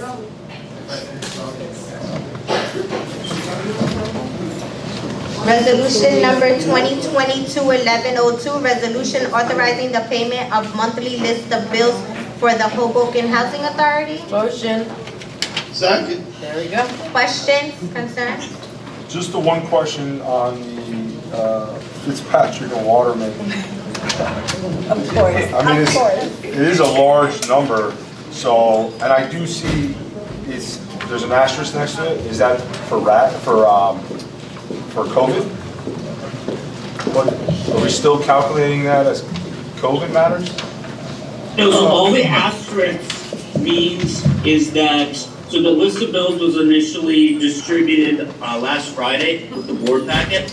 The asterisks indicate this was an addition from what was distributed, so as not to confuse you. Okay.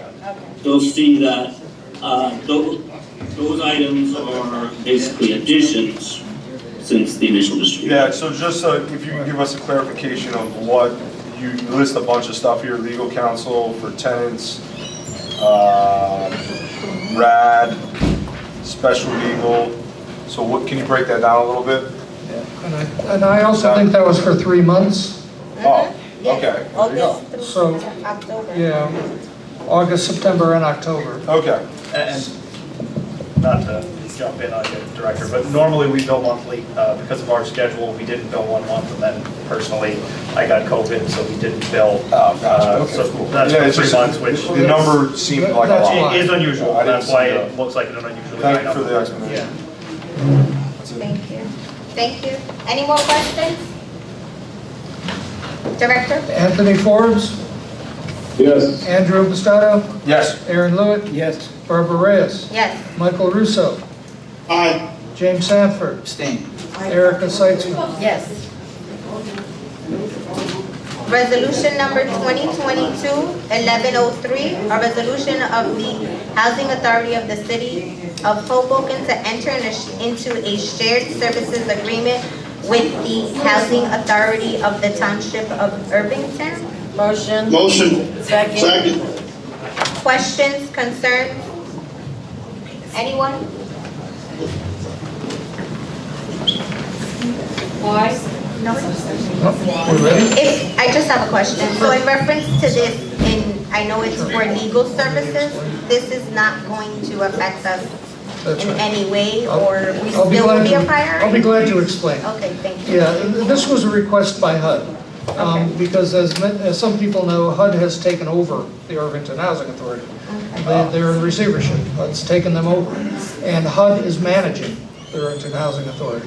And they contacted me, and asked if there was a possibility that they could piggyback on our legal services contract, which what that means is not actually piggybacking on the contract, but it means piggybacking on our RFP procedure.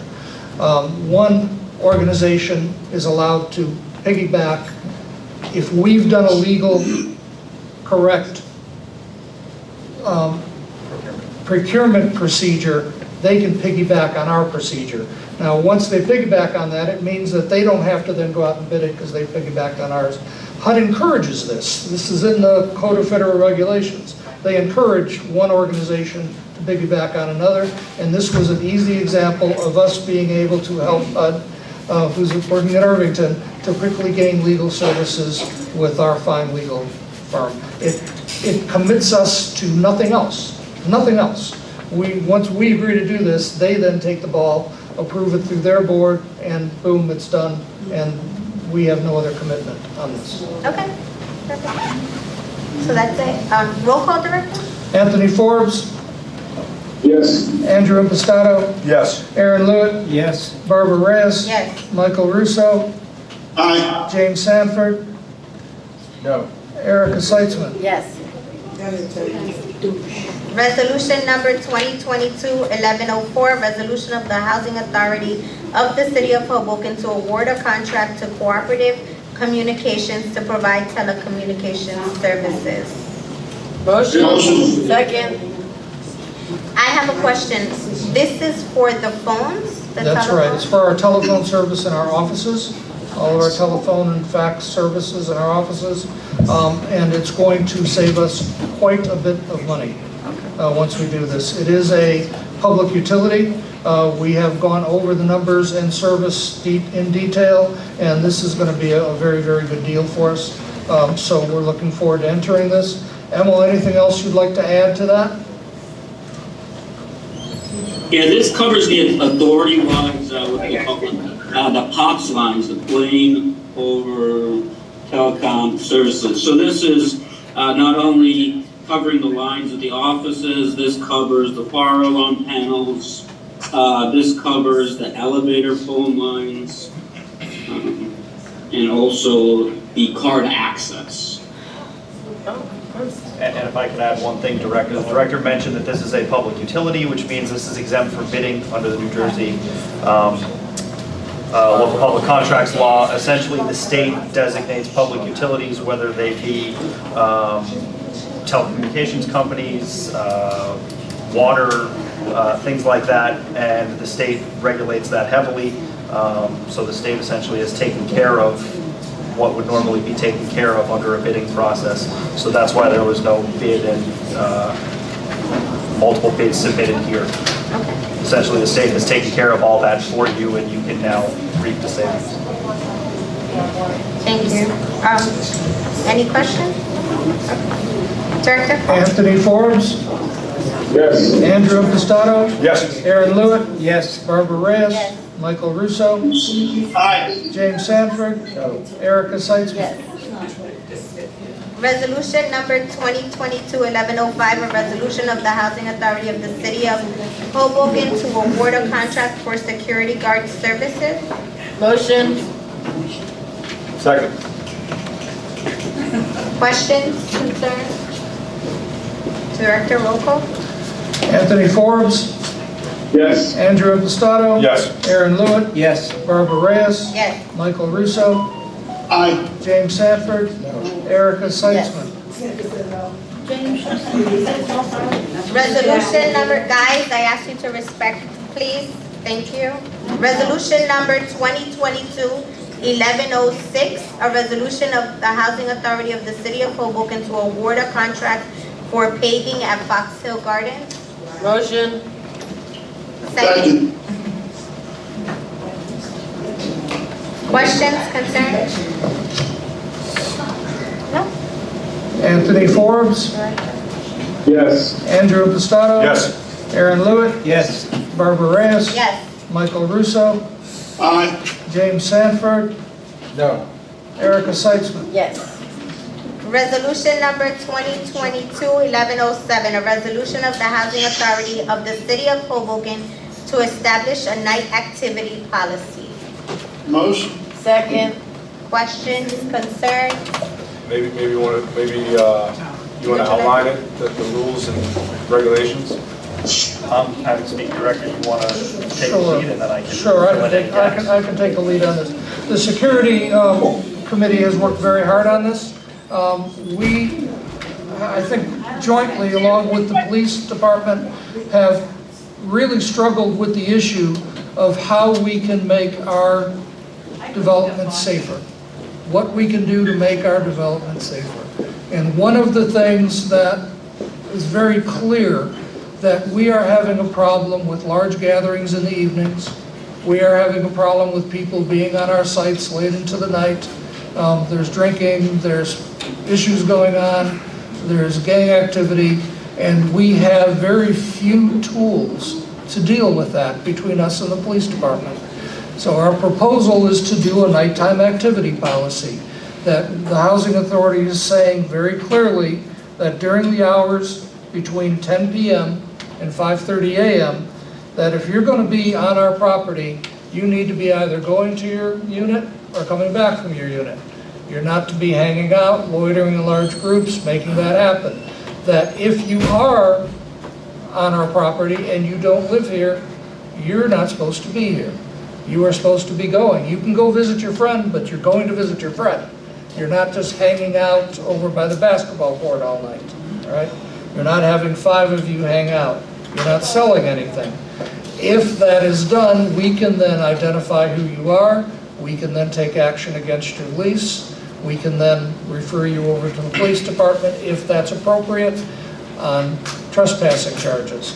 So this says at any time, a tenant may use the common areas as a mean of transit. You can use the common areas, no problem, directly to a unit with a legitimate purpose, directly from a unit or back to your unit at any time, no problem. You can use our common areas at any time to walk a household pet or a service animal, anytime. Non-tenants may use the common areas at any time to leave from a housing unit and go directly to a place outside of the Housing Authority common areas, but may not enter the common area between units unless accompanied by a tenant, right? Now, what that means, this is difficult, right? But it's got to be honest. It's difficult. because it means you may have to come down and get your guest and bring them back to your unit. One of the questions we have here is, are we serious about stopping this activity? Are we serious about not having the noise all night? Are we serious about this? Are we really going to do this? And this takes a first shot at being serious about that. So what this means, that a guest may not enter that common area or transit between units unless accompanied by a resident using the common areas as permitted under the policy. So you may have to come, your friend parks over here, you may have to come and bring them up to your unit with you. Because we do not know who people are hanging out in our hallways. We cannot enforce that at the current time. The police have a hard time enforcing that. We have a hard time enforcing that. Tenants and authorized visitors may enter an individual lobby when seeking to access a tenant unit when the tenant has a legitimate purpose, but may not remain in that lobby between 10 p.m. and 5:30 a.m. You can't just hang out in the lobby. You got to be moving. You got to go to a unit or back. We have too many families that are calling me saying, I am trying to get into my apartment. I want to come into my lobby, but there's 5 people hanging out in the lobby, smoking and hanging out, and I've got my kids with me, and I do not want to have to go through that mess in our lobby. So this gives us a very clear signal that after 10 o'clock, you're not hanging out in our lobbies. Go home. Go up to your unit, right? What about house parties? So you're not allowed to come in and out during those periods, right? And if you, for example, if you had a party, come into the unit, go up to the house, go up to the apartment. The party should not be in the lobby, right? Should not be in the lobby. Yeah, but it shouldn't disturb other residents either. That's right. But Sometimes they work on weekends, and I don't like the noise. We don't like that either, but that's not what this addresses. That's a whole nother issue of people making noise at night. Other exceptions to this policy will be addressed on a case-by-case basis, so we'll always be talking to people. We may make exceptions, but reasonable if somebody has a disability or if there's some issue that they have to wait for something outside because of a disability and emergencies. Of course we're going to deal with that. We do request that tenants, and say clearly, tenants are required to make sure that their guests comply with the policy. If you have a guest, you're responsible for that person, right? It's in your lease as well already. So we do have a series of warnings here, an oral warning by the staff. If we see somebody violating this policy that's on the lease, please don't do it anymore. The second step is we do a written authority documentation. The third is another warning by the authority of the staff. And the last is a lease termination action. So this is a method of us being able to be serious about working with people. We still have the issue of, and it's always been there, if somebody's partying late into the night, we need that proof, and we will take action against the lease as much as we can. This particular policy is trying to deal with that outside hanging out and outside being on our properties and causing that outside noise. So that's my summary. Anything you want to add, Councilor? Just a few brief things. I think the director did a good job of summing it up. This is directed at the people outside, the people hanging out, the stuff that we can see, that the police department can see. Not necessarily what's going on in a specific unit, which, if there are parties going on late into the night, theoretically should already be covered under the lease. That's not what this is aimed at. It's not encouraging parties like that and disturbances like that, but this is aimed at things that the authority can see, and trying to prevent people who don't have a legitimate purpose from being there. It is not aimed at trying to inconvenience any of the residents. For example, the director said, if someone's coming to visit you, you have to go down and get them. But then he also mentioned this idea of exceptions may be made, specifically based on reasonable accommodations. If you have an issue that prevents you from getting downstairs and escorting your guest up, especially if it's a long-standing issue, if it's going to be a regular issue, reach out to your manager, talk to them. I'm sure they will be happy to figure out a way to accommodate you, things like that. It's not meant to crack down on the residents.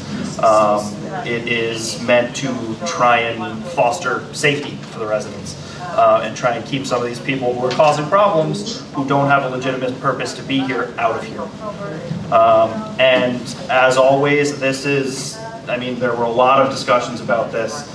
This was not done lightly. The committee met a few times. There were some pretty lengthy discussions about this. I know the commissioners, members of the committee, did a lot of work, not just on those meetings. If there's something that you see that is an issue when this is implemented, when it actually is affecting your day-to-day lives, bring that to the attention of the managers. This is something that I'm sure will undergo changes as time goes on. If there's something that's working particularly well, let your managers know. If there's something in this that is not working well, let your managers know. Exactly. You need to I just want that to about the attendance. Hey, I just want to, I'm sorry, I had my hand raised, I don't know if you all can see I'm that. sorry, Commissioner Forbes, I didn't see that. You can? I just want to piggyback off what Councilor was just saying. It was a lengthy process. It wasn't an overnight thing. It wasn't you just do some stuff up on the wall and say, hey, let's run with this. It was really thought out, and it was really particular to keep the quality of life high, not low. So, as we roll this out, I just want the residents to understand that we had their best interests in mind, because we do not want to see a repeat of what's been happening, what's been reported and what's not being reported. So I just want to ensure that everyone knows that this was not an overnight thing. It's not an overnight process at all. And if I could just add one more thing, Madam Chair, that something Commissioner Forbes said reminded me of this, and I'd be remiss if I didn't mention it. Not only did the members of the committee put in a lot of work, the staff put in a lot of work, the members of the police department were extremely helpful and were extremely engaged in this process, trying to figure out how we could work together, including the chief. So I'd be remiss if I didn't mention their cooperation as part of what the director said in terms of the relationship and the great ability to work together that the Housing Authority and the HPD have had. Yes, I just also want to say, as a resident, not even as a board member here, I go through these issues. I live these issues. I see what they're talking about, having to go through 10 guys in a hallway smoking weed, and you're walking up with your kid, and you don't smoke. Nobody smokes in your house, and yet you get upstairs and your kids smell like pop. Literally, that's what they smell like. So I understand, I get it. And when we sat down to I guess put this together, that was one of the things that I thought of was as a resident. Is it a stringent policy? Yes, it is. But how are we going to get change if we don't make these policies? With that being said, as a commissioner, I will also, the same way we expect to hold the Hoboken Police Department accountable, I will hold the Housing Authority accountable for making sure that this policy is adhered to. So I didn't sit for hours to put this together to say that, oh, well, nobody's following the policy, nobody's doing anything, housing isn't writing anybody up, nobody's doing anything. That's not the purpose of this, because we could do 100 of these and nothing will change.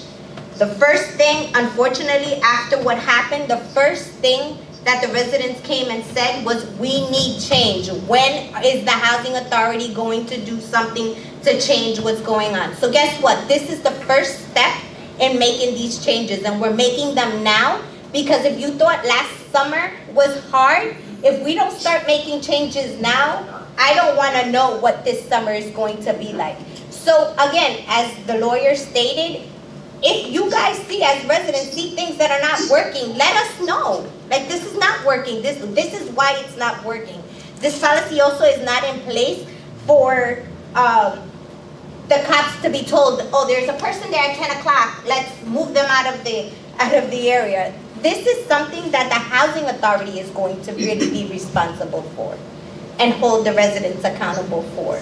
Because we all know that, yes, there's a lot of activity going on down here, and the majority, we the residents get blamed for it, And half the time, it's not our residents.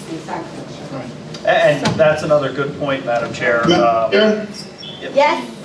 Madam Chair, I'm sorry to interrupt, and I hate to do this, but I have to jump off the call. Yes. And I just wanted to make sure that I could register my vote on this. Sure. I'll be voting in the affirmative. If Director, if you could just mark that down, and I really do apologize, but I have to jump. Yes, sir. And I just wanted to make sure that was registered. Thank you. Yes, sir. Thank you. Thank you. Have a good night, everybody. Thank you. All right, Mike. Yes. One thing I wanted to mention is that that's a very good point. This is an authority policy. Yes, the HPD has agreed to work with the authority on this and to assist the authority in any way it can, but this is essentially not a criminal policy. This is lease enforcement policy. There will be other things that we've spoken to the HPD in terms of unauthorized sale of food and drinks and things like that, that they are going to be helpful in terms of enforcing the criminal aspect of it, but the burden here is on the housing authority.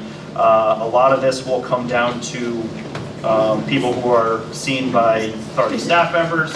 A lot of it will come down to reports we receive from the police. A lot of it will come down to security cameras. So if there's an incident, you know of something, report it to your manager. They will be able to check the camera, hopefully. But as part of that, a lot of what the housing authority is able to do will come from residents. If you know of something, if you know of a large gathering the night before that kept you up, let the authority know. Because now there is more teeth, assuming this policy is adopted in terms of being able to enforce that.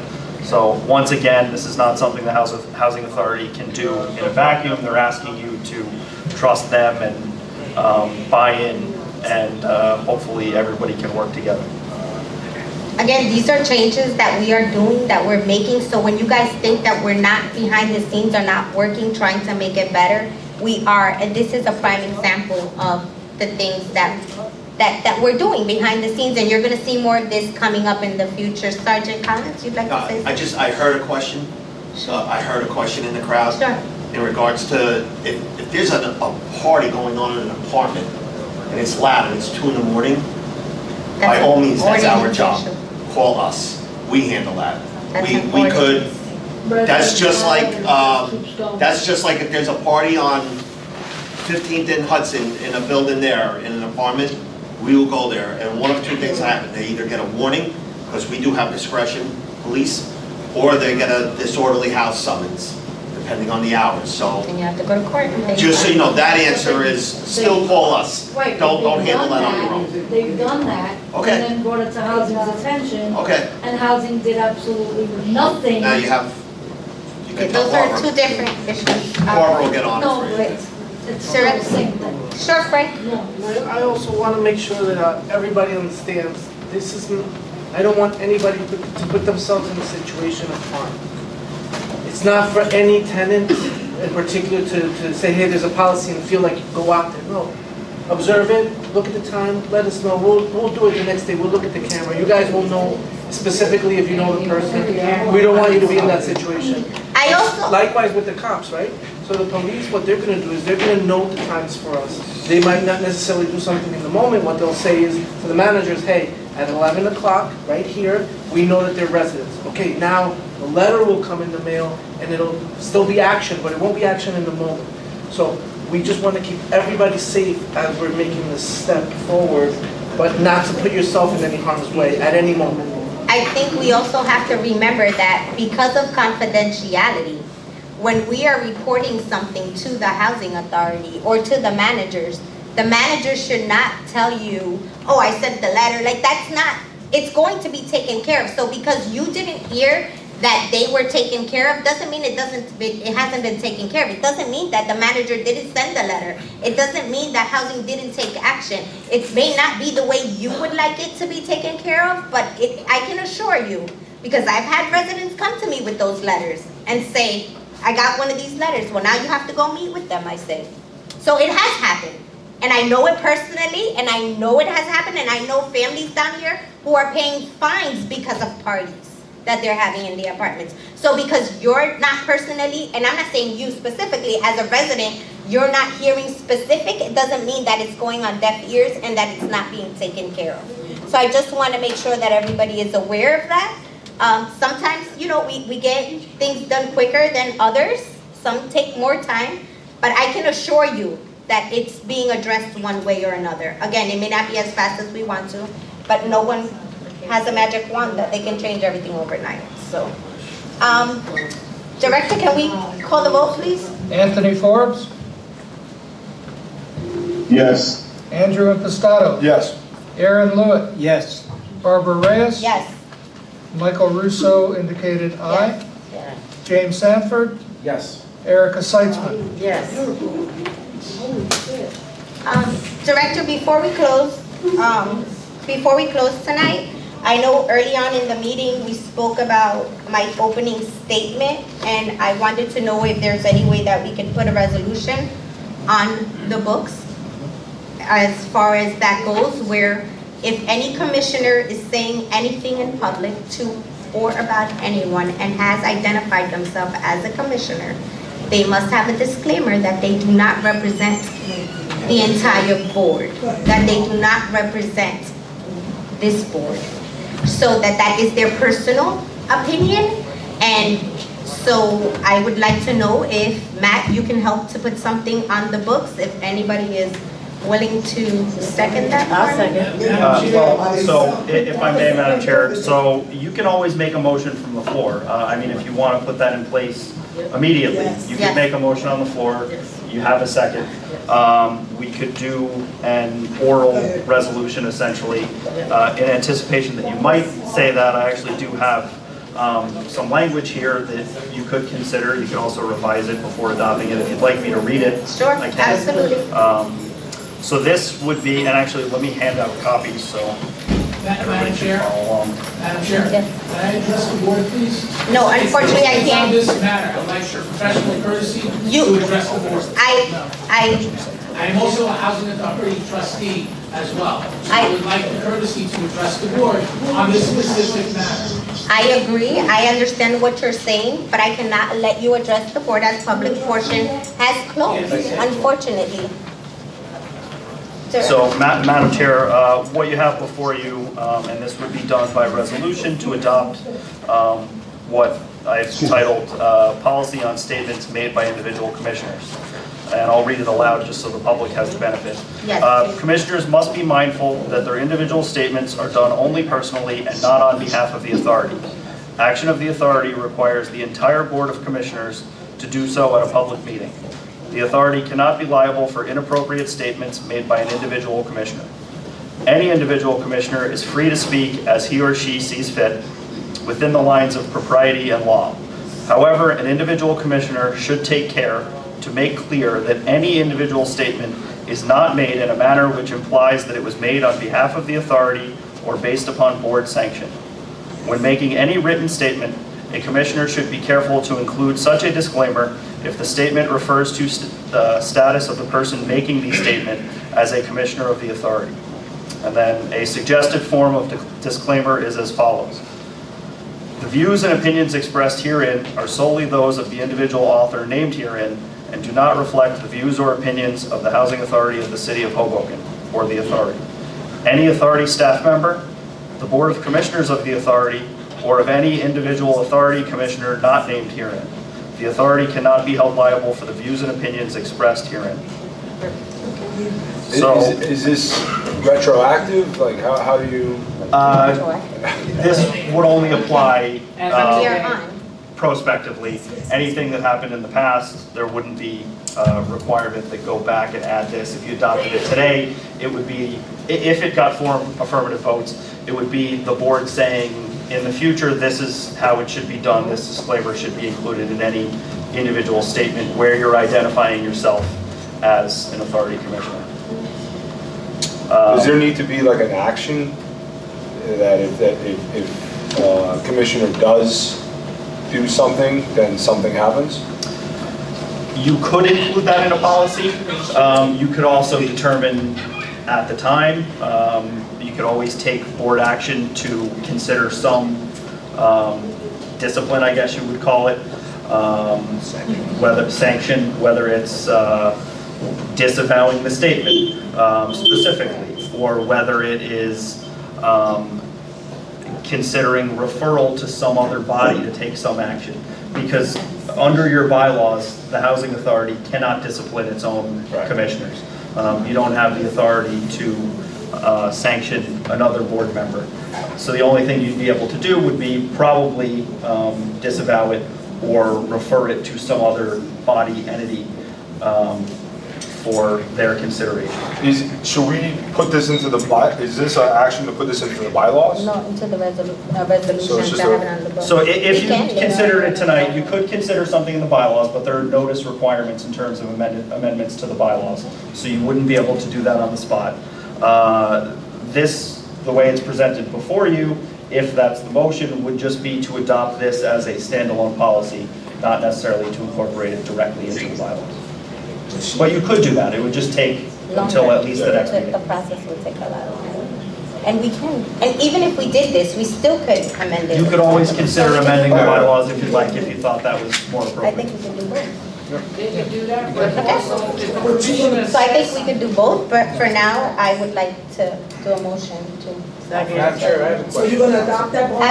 Absolutely. So, Madam Chair, there was a motion to adopt this policy. There was a second by Commissioner Seitzman. Now, I just want to make sure that was clear, because there was some Commissioner chatter. Stanford had a, Yes, so now I'm turning it back over to you for discussion. okay. Commissioner Stanford? For adoption? No, Commissioner Stanford had a question he'd like to ask, and I'm going to give him the opportunity to do so. Thank you, Madam Chair. Sure. I might have a couple more questions. if Sure, that's sure, okay. absolutely. This was just handed to me. It was not on the agenda. No. What is the impetus for this, I guess, resolution? What is the reason for this? Yes, I'm asking council. We were asked by the chair to prepare a potential policy. Correct, and the reason it was brought up was because it was brought to my attention that there were statements made by a commissioner in the public that where the commissioner identified himself as a Hoboken Housing Authority commissioner, and basically, so in many eyes, or people who were reading it, it seemed as if this whole board agreed to the statement that was put out when the board was not aware that that had gone out or that was even put anywhere. So that is why when it was brought to my attention, I immediately informed the director and the lawyer, and we met about it. And so I had asked how to move forward and how we can get to a place where each one of us as an individual have the right to say what we want to say as an individual, but you cannot represent an entire board with your opinion. So we all know everyone has different opinions, and because of that, I think that this is appropriate, this resolution is appropriate, because the same way I don't speak for this whole board, when I come here and I say something that I feel that the board may not agree with, I always say, I am not speaking to you as a commissioner, I am speaking to you as a resident. I do that all the time. And that's to give my fellow commissioners respect, because they may have a different of opinion from what I'm saying. So I would expect that same respect. And the reason we're putting this in place is because I think we can all have the same, we all understand what's expected of us, and how we conduct ourselves in public. Maybe I didn't say it perfectly, but this is the best way that I can say it. Madam Chair. I think that's good policy, just in general, because you have to be very careful about what you say. I belong to many different organizations, and I always have to specify which one, because you do want to give that opinion in the public, but you also want people to be able to speak. So, if you want to speak, we don't want you not to speak, but you just cannot speak for the entire board. And that's, I think, is practice in anywhere you go. You said it right, Bob. Anywhere you go in your job, your country, anywhere. So I think that's just adding to that. If you're not doing nothing wrong, you wouldn't be scared to speak. Thank you, you're doing good. Go ahead, girl. Sanford? That explanation. Yes, Commissioner. Council, I got another question for you. I've been on the board for almost 10 years, off and on. Would you have an idea how many times a proposal such as this has been brought to the board? To my knowledge, since we have represented the board in terms of an actual policy like this, so that would be Can we mute ourselves, please? approximately 7.5 years. This is the first time we've seen something like this. Okay, so in 7.5 years, commissioners speaking, for whatever reason, this is the first time that a policy is being instituted. Can I answer that? Is that, I'm asking council. To my knowledge, this is the first time that there's been a resolution before the board to this effect, yes. And Do you have another question? I'm thinking about it. Okay. I appreciate giving me the time. Thank you. Sure, absolutely. So, you can't think of any time at all when a speaker, a commissioner on this board has ever spoken and elicited a resolution that is not on the agenda for the meeting. Is that correct? I'm not sure what the question is. Do you mean whether there's been a motion from the floor on any resolution? Has there been any motion, whether on an agenda or not on an agenda, to put this kind of policy in place in the last 7.5 years that you represent the House? No, I believe I answered that question previously, but no. So, can you help me to understand? Are we in court? Can you help me to understand why this is being done now versus having not been done in the past 7.5 years? Okay, excuse me. If I can, Madam Chair, just Yes. very quickly before I turn it over. Absolutely. That's not a question for me. The chair, as is perfectly acceptable under the bylaws, asked us a legal question and asked us to prepare this, something to this effect. So then I'll And turn what it I over. would like to say is, I can't speak on behalf of the 7.5 years that you're speaking on, because I did not serve for 7.5 years. What I have, since I have become chair on this board, I think that one of the things that I've instituted is respect for everyone, and on both sides, meaning us as a board and residents towards us and vice versa. And maybe the chairs that were here before me didn't feel the same way that I feel when statements like this are made, and although it was not, how can I put it? So when statements are made and people come to you and say, did you guys say this as a board? It may become, it becomes an issue. I didn't know it was gonna be brought to the attention of the media, to social media, to anyone. And I think had anyone been aware, maybe that wouldn't have been the case. We probably would have honestly said, no, maybe this is something that you should put out personally and not as a board or as a commissioner. Again, I don't want to say the wrong things. I don't know. I'm a resident, okay? I'm not a professional where you guys have been here for years, guys. This is new to me. So I'm going to be as raw as I have to be. The truth is that you cannot state statements that make it seem to the public that they're coming from a board when they're not.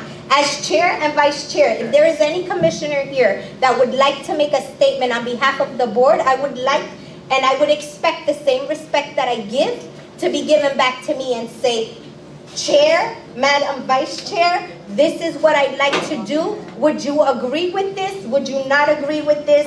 And then it's something that we would discuss, and if we felt that it's something that's beneficial as a board, I think we would bring it to the entire board. I would never allow any commissioner to just make a statement on behalf of the entire board when the board has nothing to do with it and has no idea it was put out. So it was blindsided, it wasn't fair to the rest of the commissioners.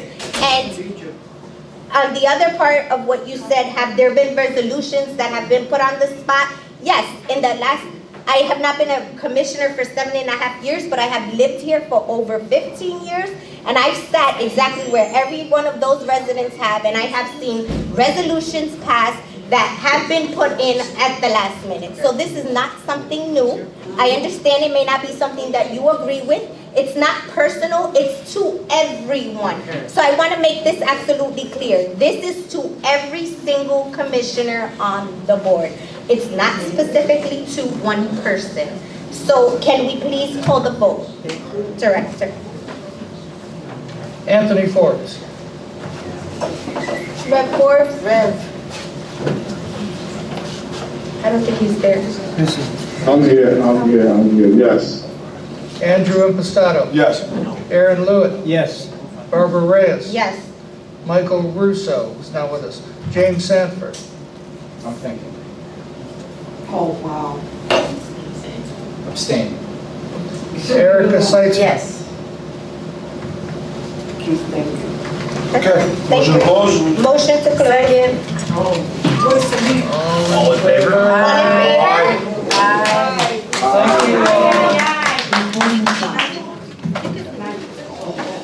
I'm sorry, the meeting is over and Margie would like to say something to you, Director. Sure.